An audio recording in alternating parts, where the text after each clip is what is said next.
Vasudevaya. Om Namo Bhagavate Vasudevaya. Om Namo Bhagavate Vasudevaya. Om Namo Bhagavate Vasudevaya. Reading from the 8th canto of the Srimad Bhagavatam, chapter 5. The demigods appeal to the Lord, and we are on text 48. No, 49. Yata hi skanda shakhanam yata hi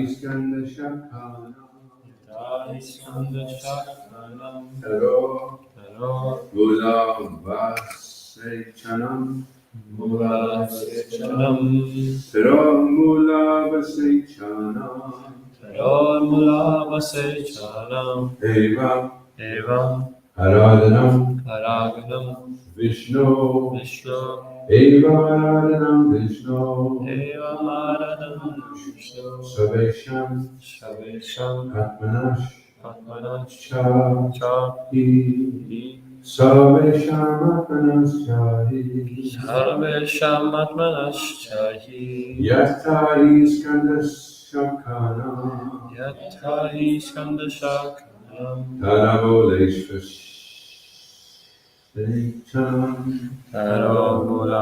Sechanam Evam Aradhanam Vishnu Savesham Atmanaschahi Yatha Iskanda Shakhanam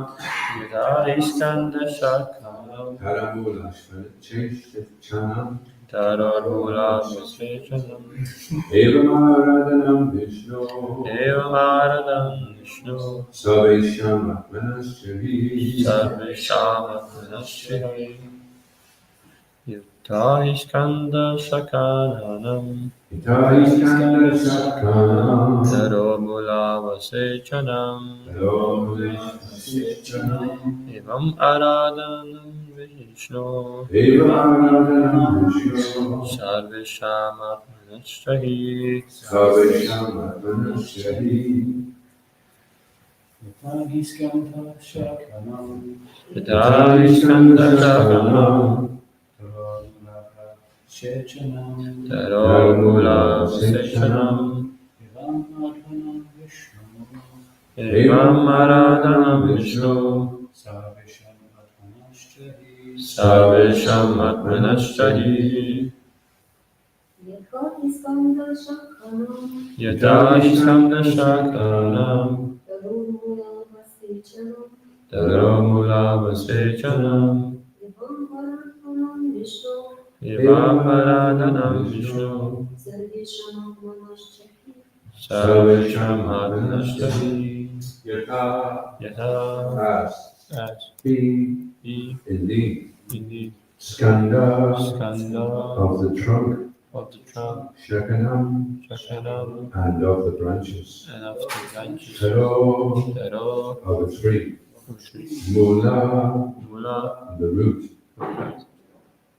Avasechanam watering Evam in this way Aradhanam worship Vishnu of Lord Vishnu Sarvesham of everyone Atmana of the super soul Cha also He indeed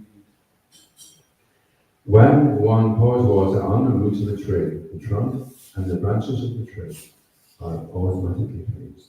Similarly, when one becomes a devotee of Lord Vishnu, everyone is served, for the Lord is the super soul of everyone.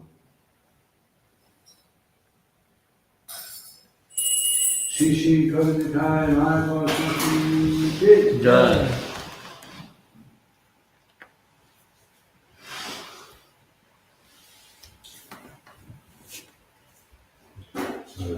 When one pours water on the root of a tree, When one pours water on the church tree, The trunk and the branches of the tree the trunk and the branches of the tree are automatically pleased. are automatically pleased. Similarly, when one becomes a devotee of the Lord Vishnu, Similarly, when one becomes a devotee of Lord Vishnu, everyone is served. everyone is served.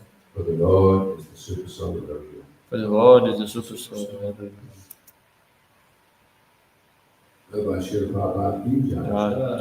As stated in the Padma Purana, Aradhananam Sarvesham Vishnu Aradhananam Tasma Padatam Devi Tadiyanam Samachara. All types of worship Lord Vishnu is vast and better than worship Lord Vishnu is the worship of his devotees, the Vaishnava.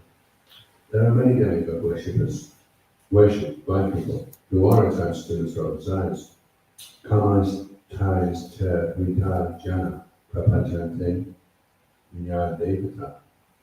Because people are embarrassed by so many of the Lord's desires, they worship Lord Shiva, Lord Brahman, the goddess Kali, Durga, Ganesh, and Surya to achieve great results. However, one can achieve all these results simultaneously just by worshiping Lord Vishnu. As stated elsewhere in the Bhagavatam 4:31-14, Vitartano Maranishtunena, Tripyanti Tatskanda Pujo Pashaka, Prano Pahara Charyatendriana, Tateva Savarama Hanam Achuja. Just by pouring water on the root of the tree, one nourishes its trunk and all its branches, roots, and flowers. Just by supplying food to the stomach, one satisfies all the limbs of the body. Similarly, by worshipping Lord Vishnu, one can satisfy everyone. Krishna consciousness is not a sectarian religious movement, rather, it is meant for all-embracing welfare activities for the world. One can enter this movement without discrimination in terms of caste, creed, religion, or nationality. If one is trained to worship the Supreme Personality of Godhead, Krishna, who is the origin of Vishnu Tattva, one can become fully satisfied and perfect in all respects. Om Ayanatamanda Shalanandana Shakaya Chakshuramitam Yega Tasma Shiva Vedamaha Shri Chaitanya Madhobistam Stapitam Ye Bhutale Swayamruha Vedamayam Vedati Swapadadikam Jaya Shri Krishna Chaitanya Prabhu Nityananda Shri Advaita Vedanta Shri Vasadi Gauri Bhaktavinda Hare Krishna, Krishna Krishna, Hare Hare, Hare Rama, Rama Rama, Hare Hare. Vanchakalpasundhischa, Kripasundhuvecha, Paditanam Pavanebhyo, Vaishnavebhyo, Namo. So, famous. Actually, when I was reading that, I wasn't sure, is this the famous verse? Or is the verse from the Padma Purana, the famous verse, and this is referring to that verse? Accidentally, yesterday we read from a very similar verse from CC. Oh, really? Yeah. And it was in Bengali, or it was a quote from Bhagavatam? I think it's from a Bhagavatam. Yeah.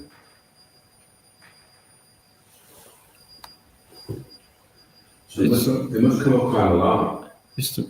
And the tree refers in the 15th chapter as well, which are existence is like a tree, but that reflects the spiritual tree. Which is interesting because normally when you see a tree, it grows into a tree. But the spiritual world is an eternal tree, which is interesting, isn't it? Because it's hard to accommodate that in the self-consciousness, that a tree was just being around all the time. And I was always there, the tree was always there. It's still the same principle applies. Everyone is focused. So in the spiritual world, they don't need to have the supercell in their hearts. Because they don't have Krishna in their hearts, one mind in their hearts. And in the eternal world, because we turn away from Krishna, he accomplishes in the heart. Which is very kind of him to do that. He could just say, okay, good luck. And See when you get back, you disturb. Oh, another way about because you can't actually get the body to work and it's the super solid thing making everything function. So the first thing we have to become conscious of is how much we are not conscious of. Because we just have this kind of complacency that we're all knowing. If we actually think about it, we may not go around and do miracles, or we may actually, but we have this kind of assumption that we're probably going to be here forever. And that was time that when he was young, he used to do weightlifting. And he just said he wasn't going to grow up or die. That's like a full grown man. Falling for that, age of 21.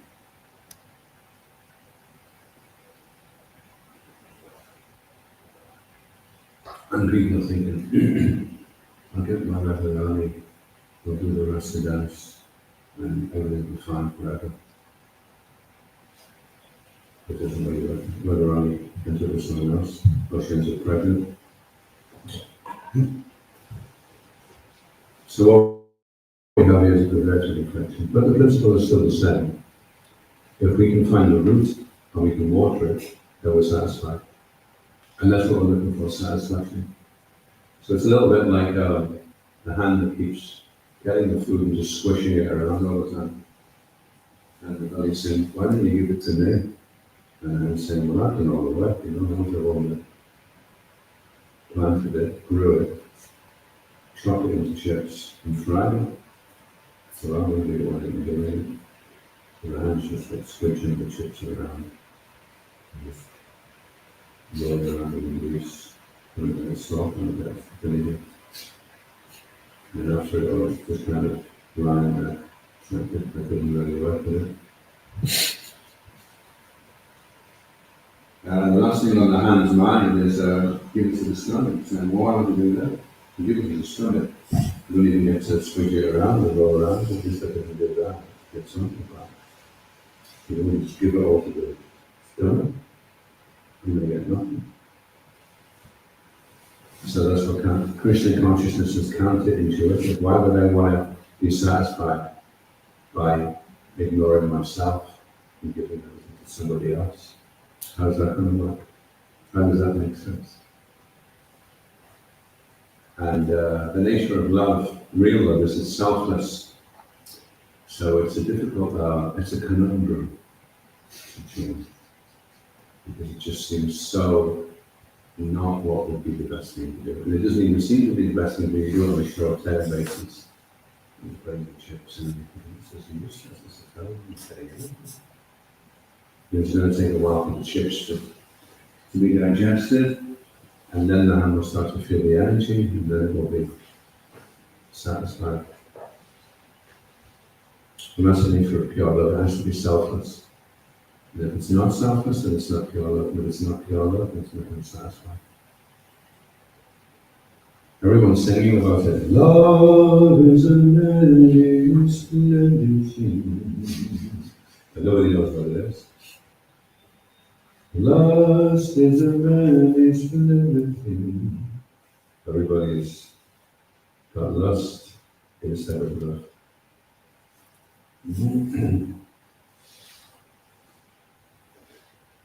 And that's what they're singing about. It's really what's going to gratify their senses, not what's going to please anybody else.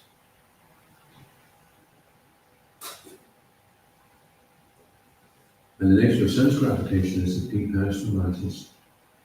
The person becomes an object of sense gratification. And then you take that stage further, it becomes an image on a photograph. You're going to enjoy that. And then it becomes a video. You're going to enjoy that. And then it becomes a robot. You're going to enjoy that. And there'll be no personal interaction. It's like digging up a dead body and throwing a couple of batteries in it, and then finding there with that. It's dead.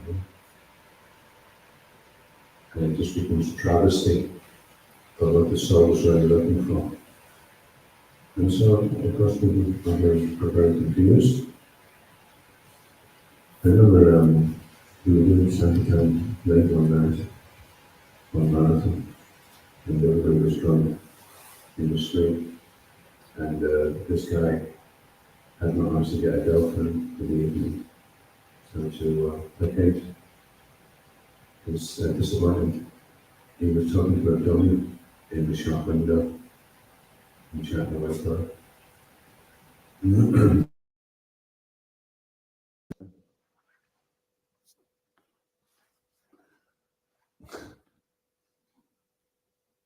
So Shiva Ramaj gave a nice podcast. He was saying that it's very satisfying to do Sankirtan, and he'd been there this marathon in Budapest.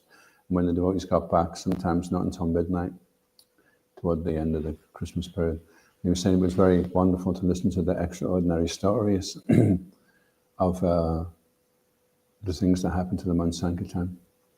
And I listened to Ben's podcast yesterday about how he got stranded. He went back, and his partner had taken the key, so he was stuck. He couldn't go anywhere. So he went down to the train station, and this man was there with his girlfriend. He didn't seem very keen, but then he managed to sell him a set of CCs for £45. And so it was remarkable how the whole thing fell into place. But he could have just got upset and disappointed, but he decided to just remain enthusiastic and positive. So sometimes Krishna is making an arrangement and we ruin it because it doesn't fit in with our preconceived idea of what our plan is going to be. And Krishna does that a lot, actually.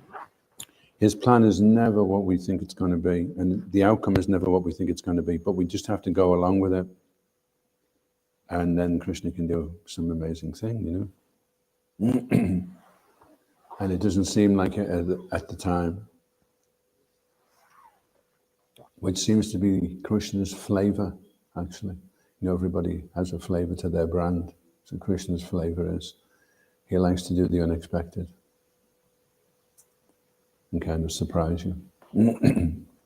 So we can remain malleable, and then Krishna can put us into situations where nice things can happen. Stay positive and stay enthusiastic, and amazing things can happen.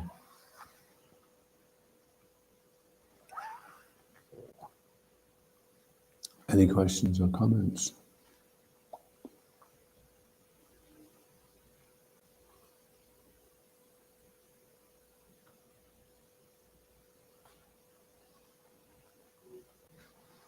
Yes, man in the back row.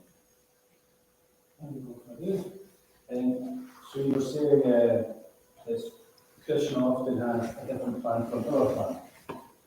So I'm sure we've got many examples of times where we thought a service or something was going to happen a particular way, or planned it, arranged it, and then it's all kind of seems to have fallen away, but in the process of that, you know, something better's happened, something unexpected, profound, beautiful.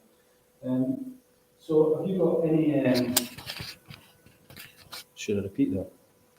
Right, so have you got any tips on how a person can be more malleable, flexible, dynamic in their devotional service so they can allow Krishna to work with them more freely?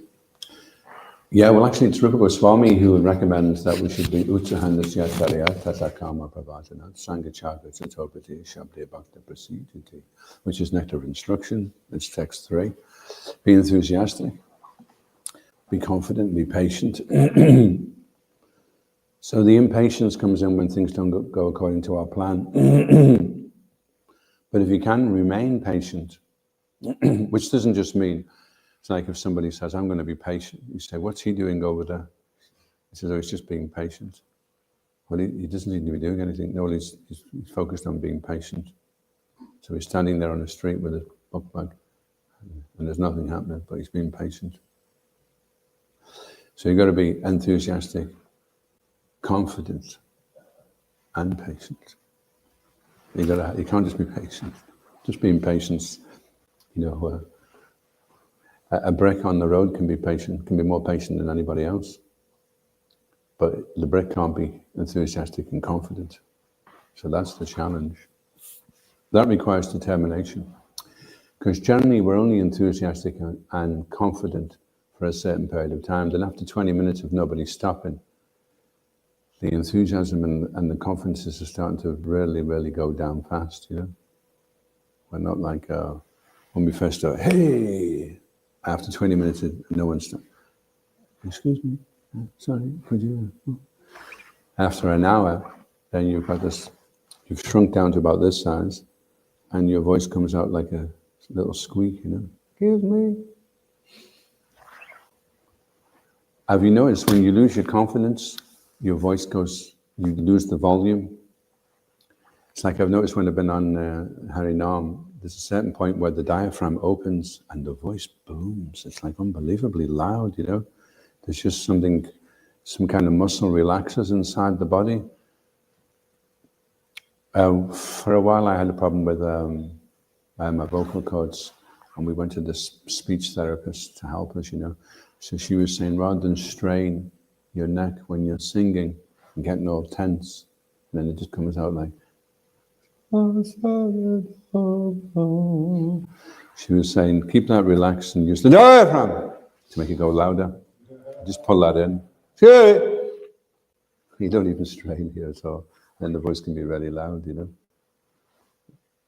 So if after an hour no one stopped, then generally the volume goes down, the happiness goes down, the confidence goes down, and then it's really difficult. Unless somebody really, really nice comes along and says, wow, you know, gives you a really big, and then you're like, you're back up again, everything's fine, you know.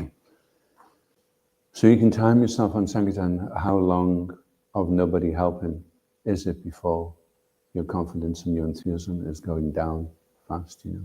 And can you focus then, okay, it's not happening, okay, this is obviously a test, Krishna's going to do something amazing. Usually if nobody helps in the beginning, that's good, because it's like building up, and then suddenly it does happen, and then you're like, really, wow, you know. So yeah, and being malleable also, it means not being assertive, not being attached to the way we think it should be, and trying to be perceptive and sensitive to the way that Krishna wants it to be. And not stand in the way. Don't get in the way. Let Krishna use you. Let Krishna unfold his magical plan, and try and be a part of it. Stop trying to assert your false ego. The false ego is, I am the enjoyer and I am the controller. That's what the false ego is. I am the center of the universe. The planets are revolving around me. The sun came up this morning only because I was there to watch it come up. If I'd have slept in, then the sun wouldn't have rose. So that's the false ego. And the real ego is everything is spinning around Krishna. And we're all part and parcel of that.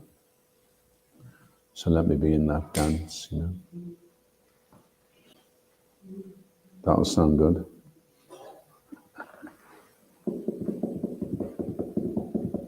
Any other questions or comments?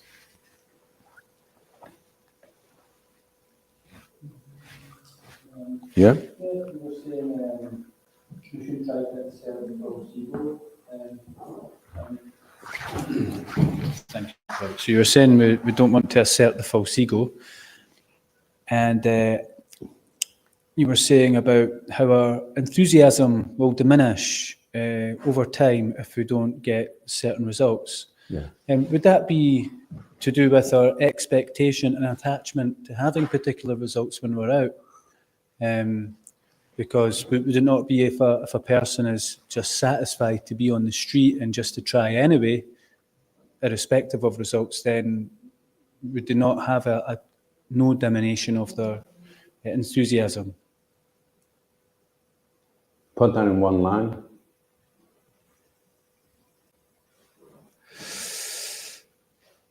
So is losing your enthusiasm a sign that you're attached to results? It's interesting because on Sankirtan we are attached to the result because we want to offer it to Krishna. So then it's not our problem if we don't get the results, it's Krishna's problem. It's not our problem. Our problem is, are we being enthusiastic? If we're being enthusiastic, then we've not got any problems. Then the problem is the temple president's got to worry about how he's going to pay the bills. Krishna's got to worry about how the movement's going to spread. That's their problem. But our problem is, are we attached to being enthusiastic, or are we attached to the results so that we can look good? Which is the mode of passion. It's fruitive. The fruitive. There's karma and then there's jnana. Jnana is that you're attached to being peaceful, and rajas is that you're attached to being recognized. And you think, what about my reputation? How could I ever hold my head up high amongst the Matajis ever again? They will see me as some small time. This is what we're attached to. This is what we're more concerned about. So if the result is for Krishna, then if we don't get the result, then that's not our problem really, it's Krishna's problem. Because he either gives it or he doesn't give it, and for whatever reason that he doesn't, because maybe he thinks we're immature to get a bigger result than what we do, and that will affect us detrimentally, so therefore to protect us, he's acting in that way. You know. Hard to see sometimes what Krishna's plan is. Although later on, like with Krishna's mercy, he lost his finger, and the minister says, oh, it's Krishna's mercy. And he goes, okay, well, I'm going to put you in jail. Is that Krishna's mercy? And he says, yeah, everything's Krishna's mercy. And later on, he wasn't killed by the Durga worshippers. Then he said to the minister, but how is putting you in jail Krishna's mercy? You were right. I said, because I would have been with you and I would have been killed in your place. So that was also Krishna's mercy.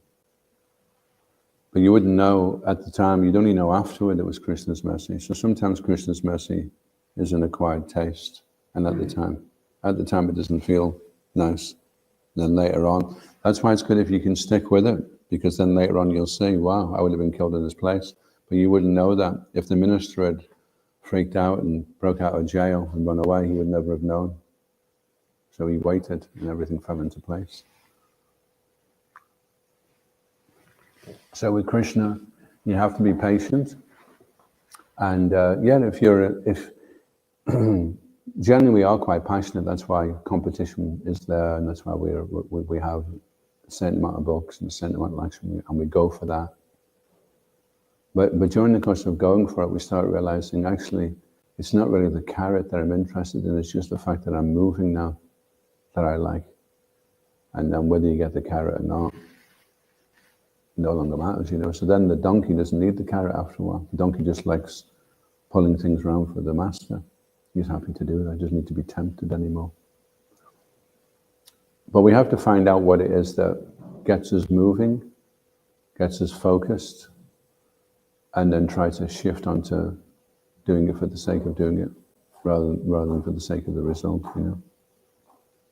Sometimes you can be like that, you're on sanctum, you're getting really concerned, it's not happening, it's not happening, it's not happening. And then there's like a breaking point where you're like, okay, well anyway, I'm just going to be happy and sing the holy names and be very friendly with people.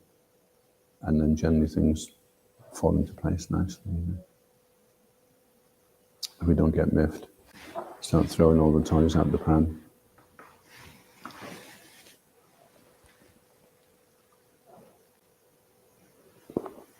And we can't avoid it. We have to go through our growing pains. We have to see where our weaknesses are, see where our attitudes need to be changed.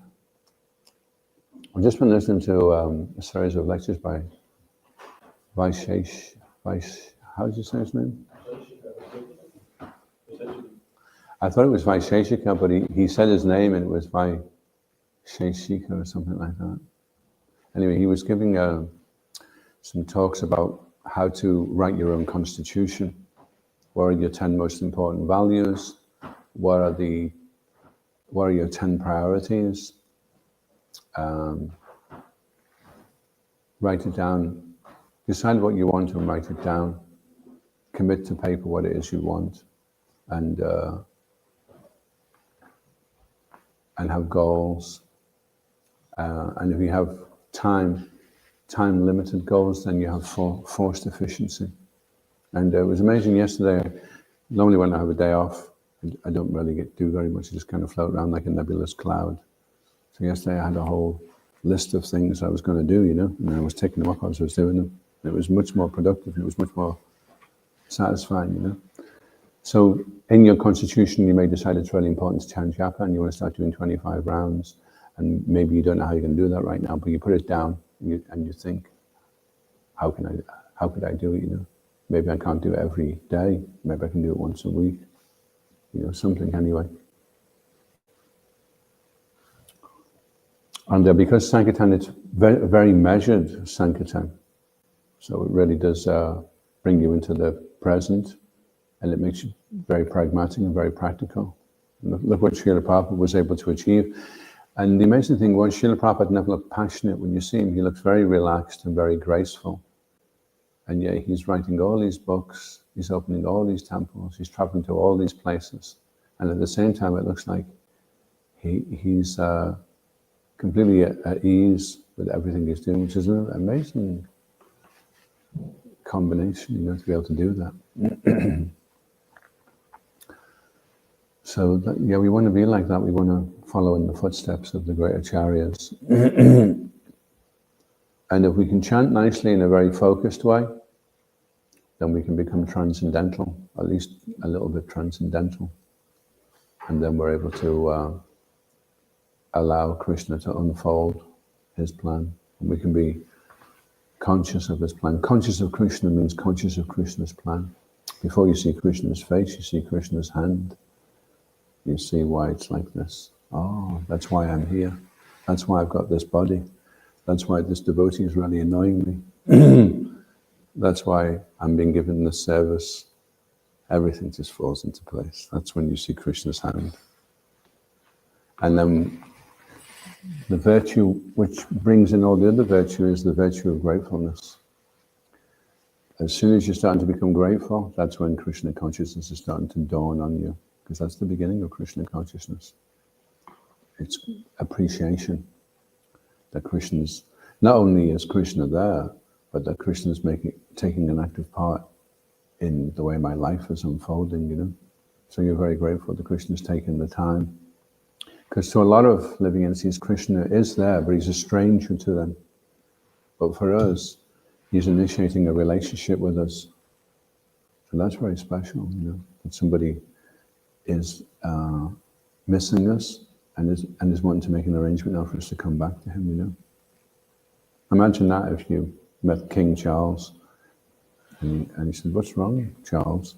I said, "I just wish Alan was back, peeling the potatoes." She called in the time, I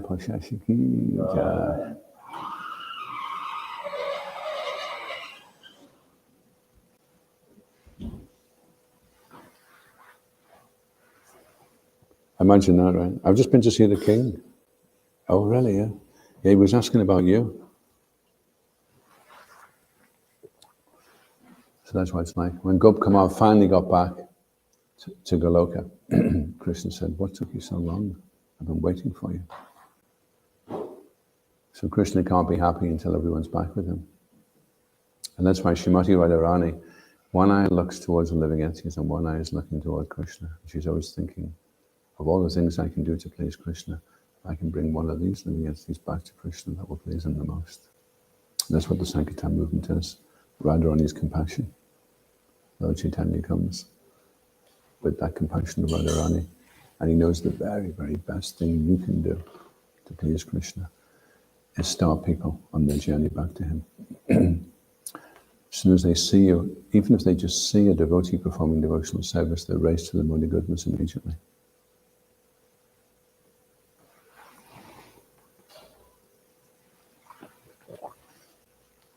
Any other questions or comments?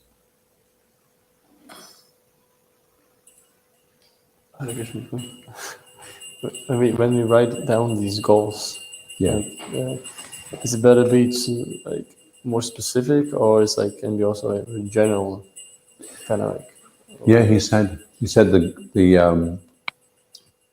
Well, for the Constitution, there's 10 values, there's 10 priorities, and the goals, he said, write them in the present tense. So not like I want to go to Vrindavan this year, but I'm going to Vrindavan this year, like that. So it's very specific, very positive, you know. And they can be time sensitive as well.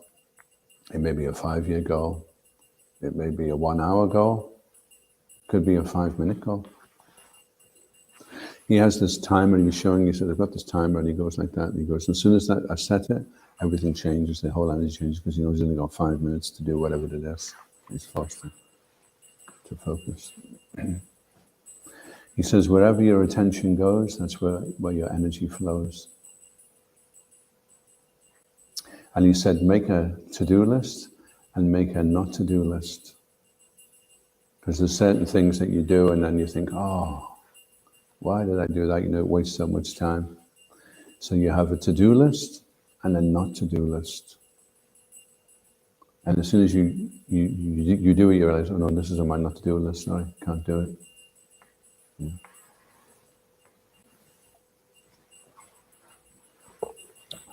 So you're forcing, it's like becoming more accountable, increasing accountability. And I remember I read the 7 books of highly effective people. And one of the habits which is highly effective is keeping commitments. So it said over 60% of people don't keep 80% of the commitments they make to themselves.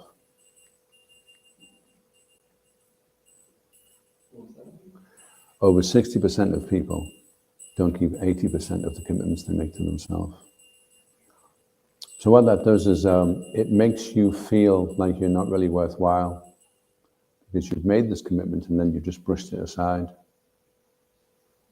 So then it makes you feel like, well, what I say is irrelevant and what ideas I have. And he was saying, when you have an idea, write the idea down because it will just float out into the forest and up a tree somewhere and you'll never see it again.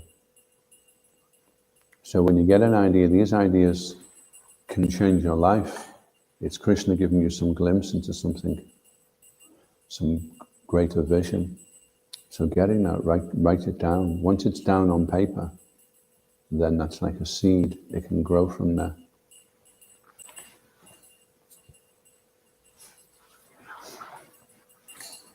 Yeah, it's called making your own constitution, because he was saying that they have this Magna Carta and this constitution in America, and it's held together for the last 250 years because it's actually down on paper, so that it can be referred to, you know. And he was saying each devotee is a country unto himself, because what he does is highly consequential on what happens to mankind. So therefore we should have a constitution. And if we feel that we're irrelevant and unimportant and insignificant, then we'll lose our self-esteem, we'll lose our energy, our confidence. We should be thinking, I'm capable of great things. And if I act in a way where I'm empowered, just like Srila Prabhupada achieved great things, because he understood everything was Krishna, you know, and he was able to do amazing things. And he said that Srila Prabhupada also had a notebook and he used to jot his ideas down in it. And he was recommending a small notebook that you can just keep in your pocket and then just bring it out. And I got told that ages ago, actually, because sometimes I get ideas for poems, or I get ideas for doing skits, or just different things, and they come in and they go away, and I never remember them again. At the time, I think, oh, that'd be really good. And I've never got into the habit of doing it. But it's never too late to start. Keep a notebook with you. Keep the pen with you and just write them down. He said that the pen is the most powerful weapon that we have at our disposal. And he was saying that the word abracadabra means I've said it, so it will happen. That's what abracadabra means. I have said it, so it will happen. Abracadabra. This is why Affirmations are so colourful. Yeah, yeah. You know what? I'll let you finish, but just say that. What's interesting, it says assume it can be done. So if you say, well, no, I don't think I will assume it can be done. What's the alternative if you don't want to assume it can be done? What happens after that? Can it be done? You assume it can't be done. So you're still having to assume something. So if I give you a choice, you're going to do great today on Sankirtan. Do you want to assume it can be done, or would you prefer to assume it can't be done? I'll assume it can't be done. Okay, good luck. It's going to make it really difficult, right? So affirmation is like that. The affirmation is pushing you forward, and the negative of the affirmation is dragging you back. And that's what the mind is. The first word a child learns to say is no. And that's what the mind, it's just no, no. But we're going to have a great day? No. We'll go here? No. We'll do that? No. Just what the mind, it's just default? No. Yeah, we're going to say, sorry, about affirmations. Yeah, just on the subject, we're talking about these things.